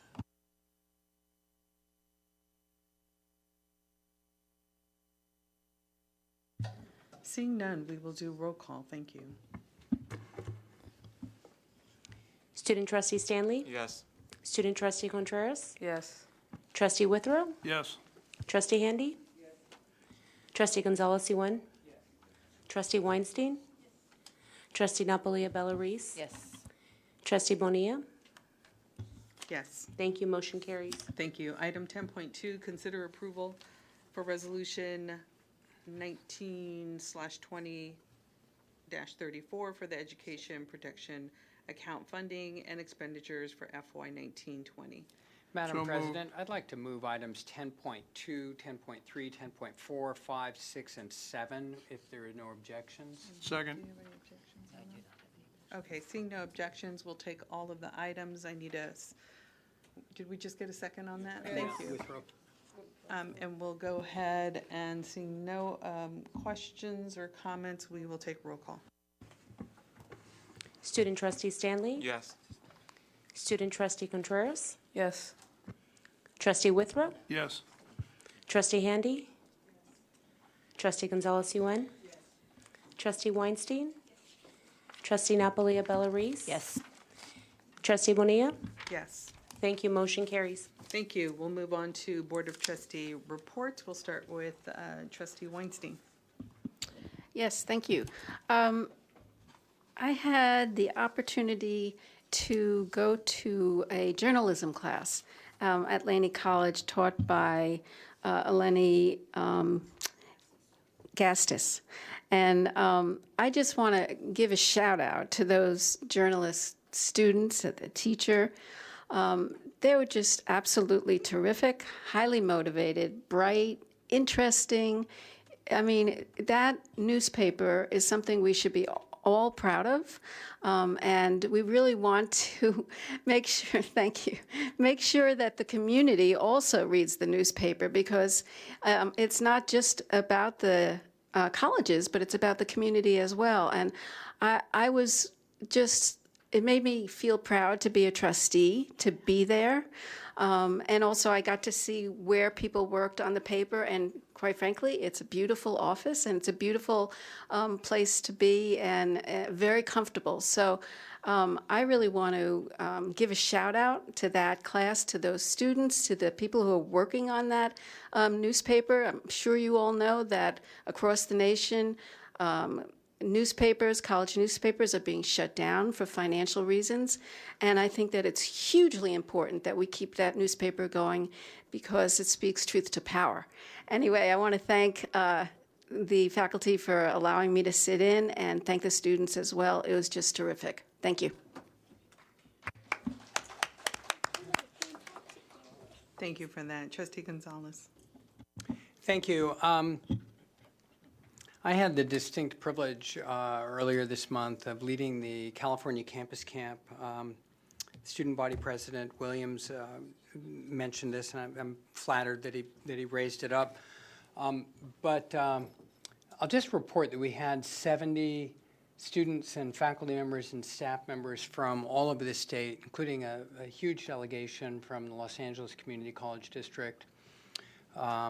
But as well, we had a really wonderful delegation of students from Laney College, working with the Poor People's Campaign chapter at Laney College. And they did just an extraordinary presentation on the issues of real student need.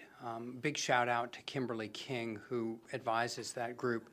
And, you know, much like President Gilkerson's discussion earlier today about student homelessness, you had students presenting on their own struggles. And, you know, there, but for the grace of God, go all of us. And how our students and some of our faculty members manage in these times with the struggles that they have, I really don't know. What's heartening, though, is that all over the state, students and faculty are organizing to fight back, to try to figure out how to bring together the political forces that are necessary to bring the resources so that we can all thrive together, so that we can all do better because we're all doing better. So that was really just quite an extraordinary gathering. And then right after that, I'll just report that I was out in Sacramento for the Senator Roth's hearing on Calbright, and I did not go as a faculty member, and I left Peralta out of it entirely.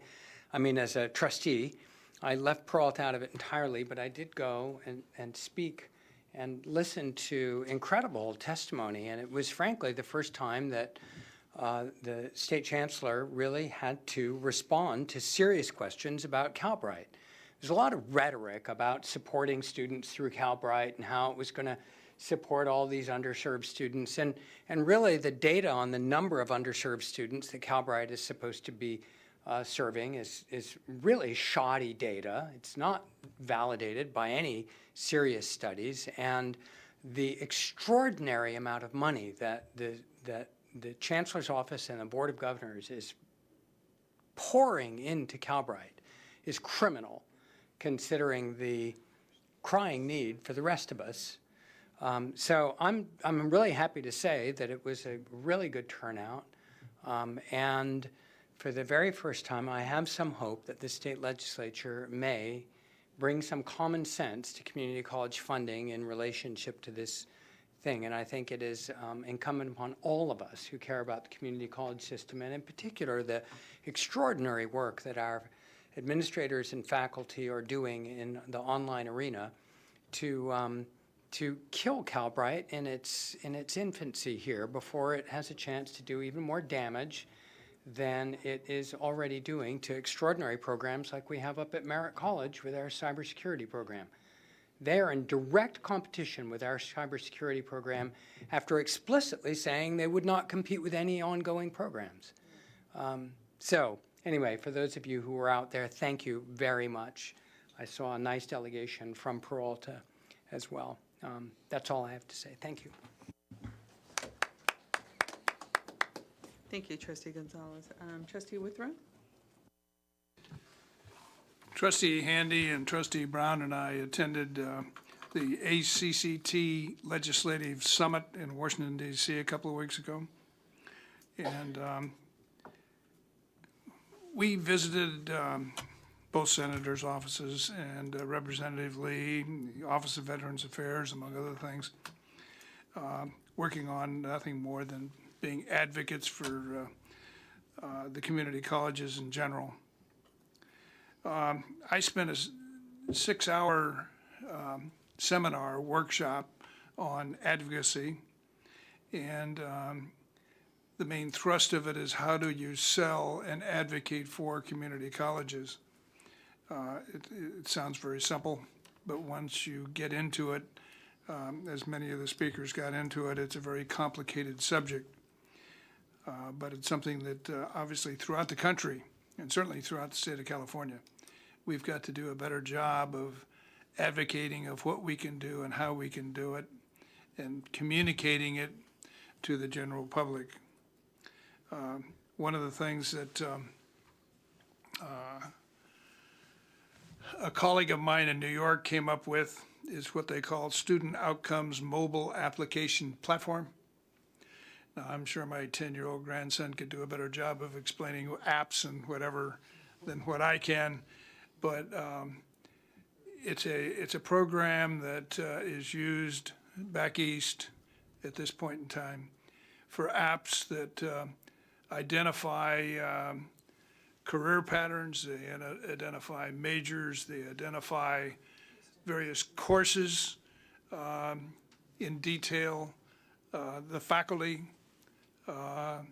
They sell the faculty in terms of who they are and what they can do and what their background is and what their pedigree is. And it's a way that the current society, if you will, student types, that's how they pick up things. They don't read papers anymore. But it isn't as expensive as I would have thought. It would run $175,000 per college, plus a management, a hosting fee, whatever, of $7,500. But as a business guy, I would look at it as that's an investment, and the return on that investment should be, over a short period of time, a substantial increase in enrollment. And we've got to do a better job. We've got to get our enrollment up. We can't continue riding the down crest, if you will. Now, I will say that having spent a week among our colleagues from other states and whatever, community colleges around the country are having trouble with enrollment. There's no question about that. And I don't think there's a real simple answer to it, but I'd like to have us at least look at developing it's what they call a mobile application platform, and see if that wouldn't help in the communication process. Thank you, Trustee Withrow. Student Trustee Stanley? I would like to just bring some awareness. I know that it's there. I just want to bring more awareness to our homeless students in the Peralta District, because we do have a lot. And it didn't occur to me how significant this problem was until a couple of weeks ago. As I said earlier, I'm a student trustee at Berkeley City College, so I do help with the enrollment processes with the students at Berkeley. And I was helping a student with the application who, when she put in her date of birth, she put in that she was actually younger than me, and I'm 20, so she still was pretty young. And when she got to the permanent address, she stated that she was homeless, and that really got down deep in my heart, because I can't imagine how I would have been if I was homeless at her age. Like, I would have been lost, but she's taken the courage and the dedication to still be in school without that motivation that having a house and food every day. And sorry, it just, that got down deep in my heart, but I feel like we should do something more for our homeless students. Thank you for that. Trustee Handy? Yes, as Trustee Withrow said, Trustee Brown and I joined him in Washington, D.C. Some of them were longer than others. It was interesting to be meeting with the state chancellor and also Mark Titano, who was a congressman, who used to be a trustee as well. It was 4:30 in the morning, our time. Thank you for signing us up for the California breakfast, Brenda. But it is 4:30 in the morning, our time, when we're in the room with 100 people from all over California. It just shows the true commitment that people have. And this year, for whatever reason, it was 65 degrees when I landed in Washington, D.C. in February. I'd flown in from Atlanta where it had snowed and it was 34 degrees, and it doesn't snow in Atlanta. 65 there. You had 209-mile-an-hour winds, and it was 65 degrees in Antarctica, all on that same day. It was very interesting. But it made it easy for us to do our trips without all the heavy coats and things. And going into Kamala Harris's office and Dianne Feinstein's office, by the way, they're still looking for more of our students to come and do interns, especially since our student trustee, Adriana Bullion, did such a great job. But most of the people were there to talk about the Higher Education Reauthorization Act and whether or not it's actually going to get signed, if Lamar Alexander is going to want to do a legacy. I don't think that's going to happen. But there are so many other things that are happening that are going to be able to support our students in different ways. But when you go in to meet with the aides at Feinstein's office and Barbara Lee's office and Kamala Harris's office, they want to hear about the specific things that are going on in our communities with our students. And so it's not like the whole big group of all the Californians. These are our people specific to our area. And you just see that they're brilliant, and you just see their brains clicking when you tell them the issue. They're just trying to figure out how they can get the support, whether it's going to be bipartisan support, and what they can do and where they can find money for us. And we are very, very fortunate to have that, because I just sit back in awe when I see these people, and I know that they're really working for us. I also had the opportunity to attend the Lunar New Year with Lily and Tamil and Ken, and it was interesting. The dragons, and Lisata was there, the dragons were all going around and we're all taking the pictures, and I know that there are people in it, but when it gets close to you and the dragon wants to stick your head in its mouth, my reaction was as if I was like running from this dragon. But it was an amazing, so many retirees were there. And I believe was it the 14th year? Did they say the 14th year? Chuan started it. So anyway, it was just really amazing to be there with old friends and retirees to celebrate Lunar New Year. We also had an event at Merritt College, as they spoke about, with honoring a lot of our past chancellors and community members. And that was amazing. And of course, our chancellor just blew everybody's hair back, as she always does. And it was good to see previous President Wesley from Merritt College, and to learn that our own chancellor had been inspired by a meeting she'd had and something that Evelyn Wesley had said to her many years ago. Just kind of brought it back full circle.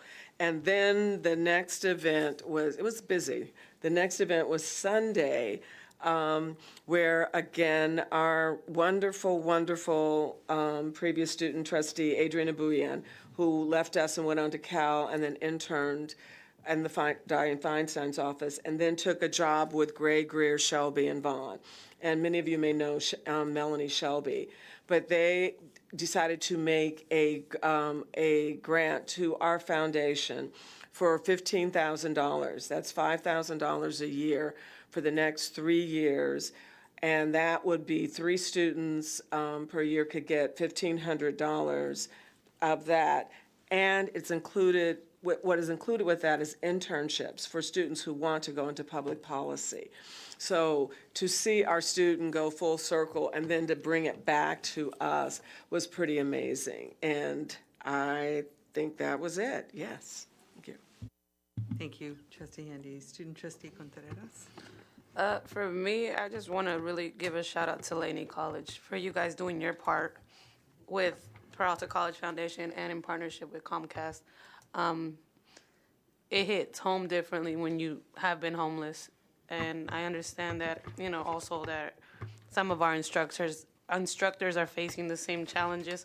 However, some of our students don't have even part-time jobs, which make it even that much more difficult.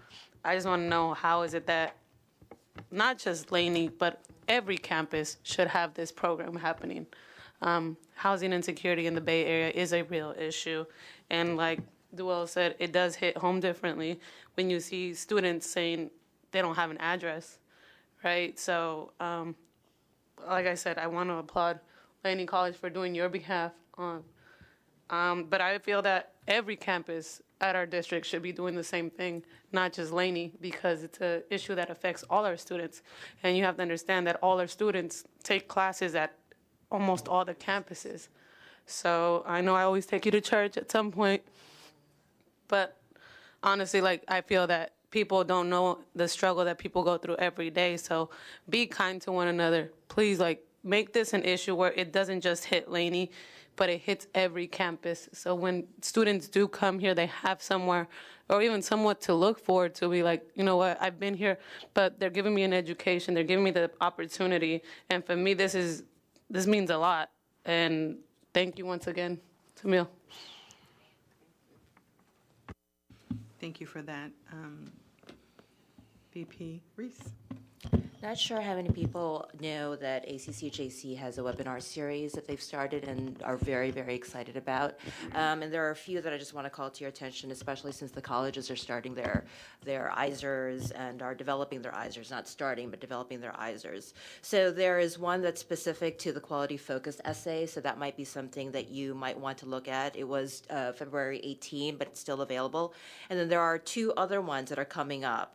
One that deals with the annual fiscal report and the annual report, and I think that's good for the district to be looking at. And the other has to do with the Higher Authorization Act and the national perspectives and the accreditor's role. So that will be coming up on April 7, but there's also a specific one that deals with a closer look at the Higher Education Act that was from last year, but it is still, I think, I'm sorry? No, 9/17/19, the webinar series for the Higher Education Act, right. So I think that even though it was from last year, I think it's still going to be important in terms of how Lamar Alexander goes forward or doesn't go forward this, hopefully. And then the other thing that I just wanted to say, which is kind of a shout out to the Laney tennis team.